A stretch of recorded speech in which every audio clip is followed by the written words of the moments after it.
কৃষ্ণের ইচ্ছাই কি শেষ ইচ্ছা? এ সম্বন্ধে ভগবান শ্রীকৃষ্ণ নিজেই কি বলেছেন সেটি জানবো আজকের এই ভিডিওটির মাধ্যমে। তাহলে চলুন আজকের ভিডিওটি শুরু করা যাক। মানুষকে ভগবান থেকে দূরে সরানোর প্রধান শত্রু হচ্ছে আধুনিক বিজ্ঞান। এই বিজ্ঞান শুধু আধ্যাত্মিক উন্নতিরই প্রতিবন্ধক নয়, এটা স্বাস্থ্য ও মানসিকতার উপরও বিরূপ প্রভাব ফেলে। একদিকে যেমন প্রযুক্তিবিদ্যায় উন্নত, সাথে সাথে ধ্বংসাত্মক কার্যকলাপেও দ্রুত তার অগ্রগতি। একটি আণবিক বোমা একটি ক্ষুদ্র দেশকে নিমেষে শেষ করতে সক্ষম। টেলিভিশন, মোবাইল অনেক উপকার করে আমাদের, আবার এই দুটি উপকরণের জন্যই আজ আমাদের 12 থেকে 14 বছরের সন্তানের তাড়াতাড়ি পতনও তো ঘটছে। আদিম যুগে কোনো বিজ্ঞান ছিল না, তারা ঝড় হলেও ভগবান, বৃষ্টি হলেও ভগবান, বিদ্যুৎ চমকালেও ভগবানকেই স্মরণ করত। তারা এটাই জানতো যে সবকিছু ভগবানের ইচ্ছাতেই হয়। একটি শিশুকে দেখুন, আমরা সবাই বলি শিশু নারায়ণ, কিন্তু কেন? কারণ শিশুকে এক্ষুনি বকা দিলে কান্না করলো, আবার তক্ষুনি ভুলে গিয়ে হাসতে থাকে। তার মধ্যে ক্রোধ থাকে না, হিংসা নেই, লোভ নেই, কত সরলভাবে সবকিছু সে বিশ্বাস করে। কিন্তু সেই শিশু নারায়ণটাই একটু বড় হয়ে রাবণ কংসে পরিণত হয়। কিন্তু কেন? পারিপার্শ্বিক পরিবেশ, নিজের পরিবার যেমন উন্নত আধুনিক, পিতামাতা যদি লোভী উগ্র স্বভাবের হয়, ছেলে কি করে ভালো হবে? আগে নিজেকে ধার্মিক হতে হবে, তবেই সুসন্তানের আশা করা যেতে পারে।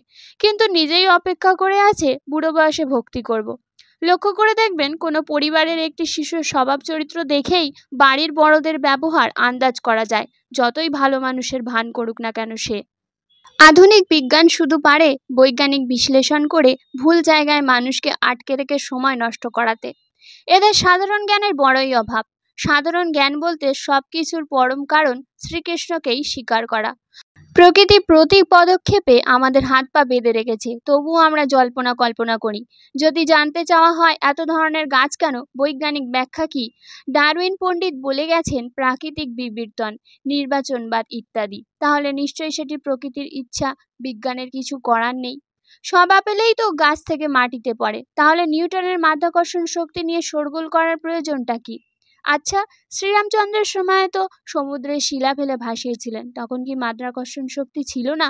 সুতরাং নিয়ম চরম কথা নয়। একজন রাজা যেমন আইন তৈরি করেন, তিনিই পরিবর্তনও করতে পারেন। কেন দেশের সংবিধান সংশোধন হয় না? কিন্তু সেটা শুধু শাসকই করতে পারেন, সাধারণ প্রজার সেই অধিকার নেই। বিজ্ঞানকে এটাই অনুরোধ করা, আত্মা ও ভগবান মানুন, তিনিই পরম নিয়ন্তা। আপনারা শুধু তার তৈরি খেলনাগুলো দিয়ে কিছু কসরত করে মনোরঞ্জন করেছেন। সৃষ্টির আদিতে শ্রীকৃষ্ণ ছিলেন, আছেন এবং প্রলয়কাল পর্যন্ত থাকবেন। কিন্তু এইসব বৈজ্ঞানিকেরা এসব মানতেই চায় না। নিজে না চাইলে সুবুদ্ধি কখনোই হবে না। কি আপনার আর কি আমার। স্বর্গ এবং নরক মানুষেরই সৃষ্টি। মানুষ খারাপ কর্মের জন্য নানাভাবে কষ্ট পায়, শেষে তিলে তিলে মৃত্যুর যন্ত্রণায় ভোগে, এটাই নরক যন্ত্রণা। পরস্পরের প্রতি বিভেদ, লোভ লালসা ও স্বার্থের দ্বন্দ্বে মানুষ এই পৃথিবীকে নরকে পরিণত করে। যখন একে অন্যের সব বৈরিতা ভুলে বিশুদ্ধভাবে ভালোবাসে, সম্মান করে, তখনই পৃথিবীতে নেমে আসে স্বর্গীয় সুখ। সমগ্র মানবজাতির জন্মগত অধিকার স্বর্গীয় সুখে জীবনযাপন করা। যারা এ বিষয়ে অজ্ঞ, তাদের উচিত ইন্দ্রিয় সুখতৃপ্তির ছাঁদছানি থেকে নিজেদের মুক্ত করে স্বর্গে যাবার পথ সুগম করা। হিন্দু সনাতন ধর্মগ্রন্থে বলা হয়েছে, মানুষের 5 ইন্দ্রিয়গুলি বিষয় সুখের প্রতি ধাবিত হয়। 1 নম্বর চক্ষু সৌন্দর্যের প্রতি, 2 নম্বর কর্ণ মধুর সঙ্গীতের মতো অন্যের বদনাম, 3 নম্বর নাসিকা সুঘ্রাণের প্রতি, 4 নম্বর জিহ্বা সুস্বাদু খাবারের প্রতি এবং 5 নম্বর ত্বক তুলতুলে কিছু স্পষ্ট করে ধাবিত হয়। তেমনি মানুষের আত্মা ভগবানের প্রতি ধাবিত হতে চায়। তাই সনাতন ধর্মের মহাজন সবাইকে উপদেশ দিয়েছেন যে কিভাবে ভগবানের অনুশীলন করতে হয়। উন্নত ভক্তের উদাহরণ দিয়ে বলেছেন, ভগবান একান্ত ভক্তকে অহৈতুকু কৃপা করে থাকেন, তাই সাধুসঙ্গ করো। ভক্তি আত্মার স্বাভাবিক বৈশিষ্ট্য ও বৃত্তি, যা দৈবিক গুণ।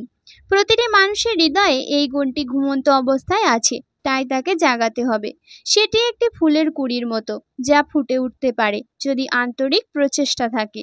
তাহলেই এই পৃথিবী স্বর্গে রূপান্তর হবে। তাই সবাইকে নিষ্ঠাবান হতে হবে। এখন প্রশ্ন, কিভাবে আমরা নিষ্ঠাবান হতে পারি? শ্রীল প্রভুপাদ এর সুন্দর উত্তর দিয়েছেন। কিভাবে তুমি মদ্যপ হতে পারবে? এর জন্য অবশ্যই তোমাকে একজন মদ্যপের সঙ্গ করতে হবে। আর তুমি যদি নিষ্ঠাবান হতে চাও তবে এই ভক্তদের সঙ্গ করো, ওরা নিষ্ঠাবান। কিন্তু কৃষ্ণ কিভাবে আমাদের মধ্যে ধর্মকে অনুপ্রাণিত করেন? রাধা বল্লভ আমাদের কাছে অনেক অশুভ প্রেরণা করেছেন, এবং আমরা যদি তা বুঝতে এবং অনুসরণ করতে সফল হই তবে আমরা ধর্মের পথে হাঁটতে সফল হব। ধর্মের পথ কঠিন, কিন্তু জয় ও প্রভুর কৃপায় নিয়ে যাওয়া যায়। কয়েকটি এর লক্ষণ হতে পারে। একজন ভক্ত আপনার জন্য বিশেষ হয়ে উঠতে পারে, এবং তার সাথে দাঁড়ানোর জন্য আপনাকে তাকে বুঝতে হবে, এবং বোঝার সময় আপনি কৃষ্ণের পক্ষে পড়বেন। কয়েকটি টিভি সিরিয়ালের কারণে আপনি কৃষ্ণের জন্য পড়ে যেতে পারেন।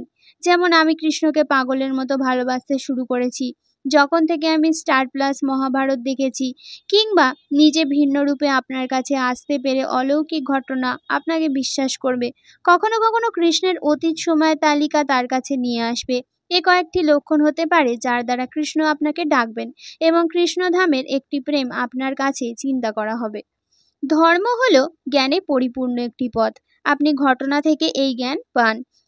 কিছু মানুষ, বস্তু, পরিস্থিতি এসে আপনাকে সবকিছু শিখিয়েছেন যে ধর্মই জীবন, ধর্মই প্রেম, ধর্মই লড়াই, ধর্মই জীবন, ধর্মই মৃত্যু, ধর্মই সত্য, ধর্মই একমাত্র সঠিক পথ।